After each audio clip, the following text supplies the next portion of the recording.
Bax, buna deyərəm durduq yerdə reklam olunmaq. Shakira ilə Pike 11 illik evlilik həyatına son qoyanda, Shakira Pikeni hədəf alaraq rep tərzində atmacalı bir mahnı həsr etmişdi ona. Orada bir cümlə var idi. Shakira deyir ki,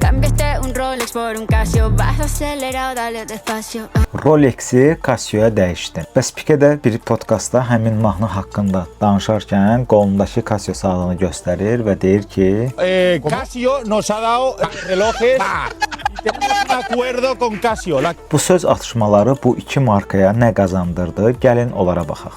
Rolex'in ən ucuz saatının qiyməti elə 5-6 min dollardır. Yəni bu pulsuz gələn hype Rolex'ə ən ucuz modeli 20-30 dollardan başlayan Casio qədər maraqlı olmadı təbii ki, satış cəhətdən sırf. Amma istənilən halda media təsir dəyəri tərəfdən baxanda ikisi də təbii ki, çox qazandı. Hətta bəzi mənbələr iddia edirdi ki, Pike və Casio arasında bir anlaşma olub bu yaranmış situasiyadan sonra. Yəni Shakira'nın mahnısından sonra Pike Shakira'ya da cavabını yenə Casio üzərindən versin. Yəni bu tərəfdən anlaşma olub. Amma Casio bunu rəsmi şəkildə yalanlamışdı. Pike ilə heç bir əlaqəsi olmadıqlarını bildirmişdi. Və maraq üçün onu da qeyd edim ki, həmin bu hadisədən sonra Casio'nun İspaniyada, Google-da axtarış nəticələri əvvəlki vaxtlara nisbətdə düz 7 dəfə artmışdı. İndi gör bu amil Casio'nun satışlarına nə qədər təsir edib.